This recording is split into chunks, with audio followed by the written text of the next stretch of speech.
We have three main areas, which is shipping. This is a big area. We have 31 doors, shipping doors. We have racks where we have product on that racks. We have 7 filler machines, and what we produce on this side is gelatin, parfaits, and that's it. We have robots which are packing our products. We have 3 robots. We have people also manually packing, but they are working in light processes.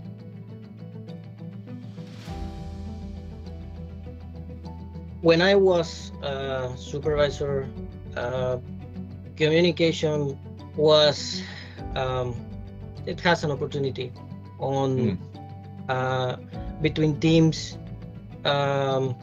areas. We have a group of people who speak English and a very large group of people speaking Spanish. And I believe the goal was to break that barrier on language and improve that communication. We are succeeding on this because we have a large group of English speakers on maintenance.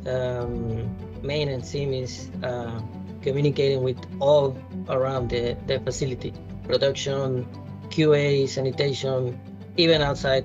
They are communicating a lot.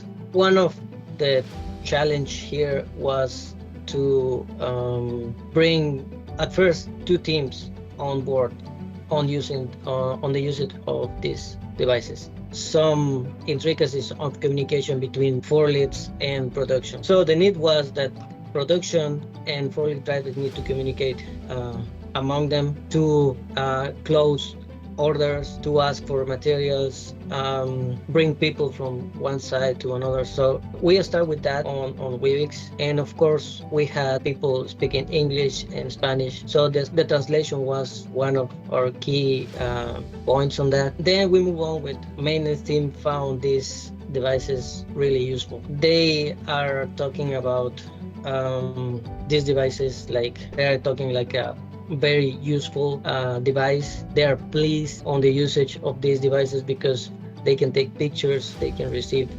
videos, and backwards they can send also information through the devices to the people in floor. From that moment, I work with people on floor, production, maintenance, forklifts, and the last acquisition was sanitation. On the team wasn't, and now we have second and third shift. This is the second week. I think there's an opportunity for us to bring more people in. The site leader knows that the radios are working right now. I think expand these radios outside because we have yard dogs outside, we have trailers that we also need to communicate, and we have also other buildings. We have 1700, we have building 2. They are doing awesome.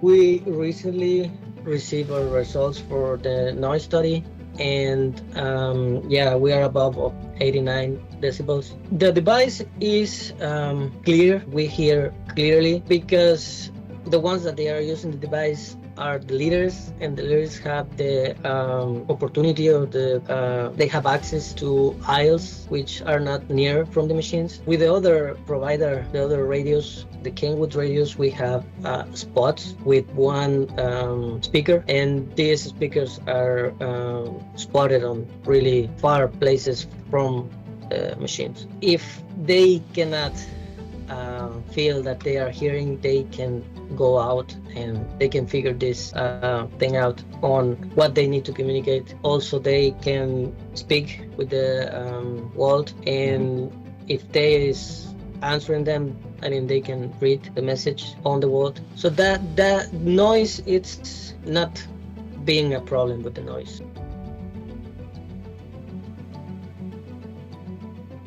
They often send some pictures. We have a near miss system on a platform. We have a QR code, and they can access to this platform, and they can send near misses. I was working on production, and it was hard for me to send dispatch for maintenance, and said that the specific problem on one machine. So the pictures are related to a specific point of the machine and a specific part, maybe a rod, a bolt. We have a lot of similar equipment, but with these pictures, they are sending that specific point that maintenance need to review.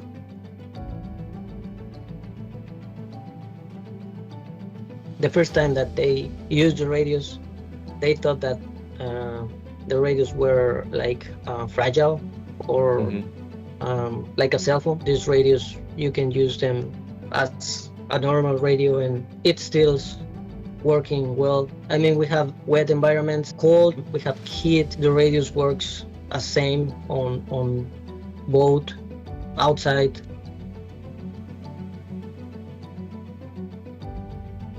We're still measuring near misses. We're still measuring safety audits. We measure lost time and medical treatments, which we need to report to OSHA. One example is if I call maintenance, maybe they're busy on another task. Even if I call them on time, we reduce the amount of time of maybe finding a person to translate. You lost time by finding or by looking for someone to help you on one line.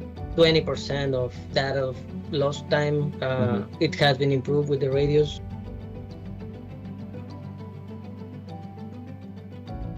I use the mobile app and I have been helping people. It's really friendly. I mean, it's easy to set a user, download the app and start. I do not see any problem for at home. I don't think the other, but I use it.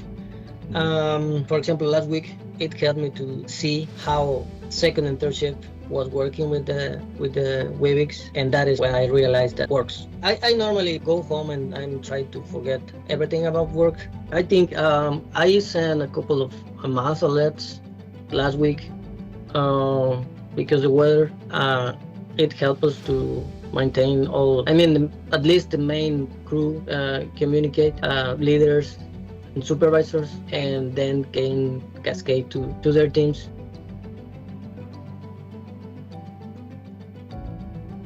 Communication is important everywhere. You need to have information on all areas. We have people speaking English, people speaking 50% English, like me, and Spanish speakers with zero English. I think these kind of tools help us to improve. Even if you wanted to learn English, I have one person that said to me, "This is going to help me to learn English." Yes, they're using the radios to learn.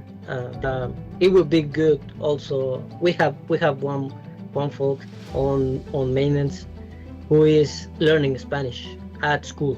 So he's talking Spanish with some maintenance who speaks Spanish and English.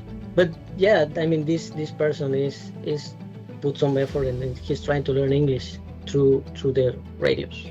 And also I have another who said put the language in English. I mean, I'm going to speak English. What I am saying, the radio need to capture as it is. And I remember one person, I said the language in English, but he wanted to be in Spanish, and he started to speak in Spanish. Yeah.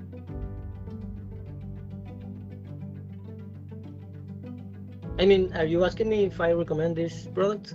No complaint. Totally recommend these devices. I mean, they're very useful.